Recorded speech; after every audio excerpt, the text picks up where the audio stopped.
Alchemia, masque comportemental numéro 1, celui du confrontant. D'abord, lorsque l'on parle de masque comportemental, on parle également de préférence comportementale. Ça ne veut pas dire que consciemment, on préfère voir, percevoir et ressentir les choses de cette façon-là, mais ça veut dire que c'est cette façon-là, c'est cette perception-là qui gouverne notre vision du monde.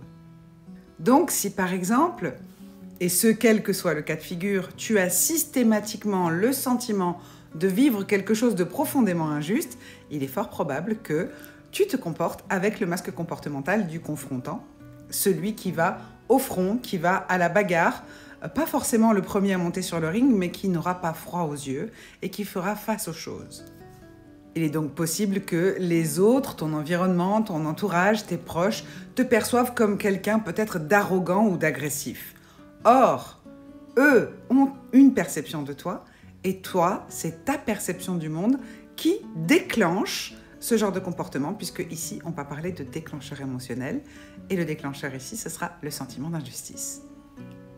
Donc, point numéro 1, avec ce masque comportemental du confrontant, la première réaction, le premier réflexe, ça va être de rentrer en confrontation, d'aller comme au combat.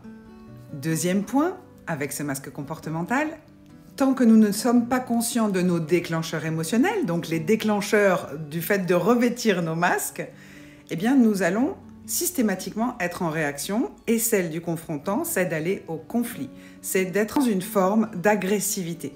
Le réflexe premier, ça va être la meilleure des défenses, c'est l'attaque, puisque par peur de vivre une injustice, inconsciemment, l'individu va systématiquement être en mode « je tape avant d'être tapé ». Point numéro 3, nos masques comportementaux ne sont pas notre personnalité, c'est bel et bien notre façon de réagir face à certaines situations, puisque nous les percevons au travers de ce filtre comportemental.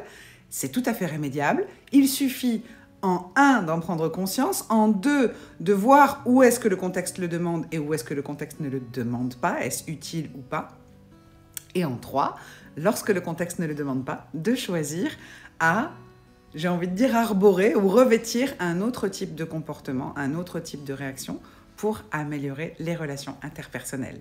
La bonne nouvelle, c'est que tu peux apprendre à réagir autrement, principalement quand le contexte ne le demande pas, étant donné que lorsque le contexte le demande, savoir se défendre et faire face aux choses, c'est une belle aptitude naturelle.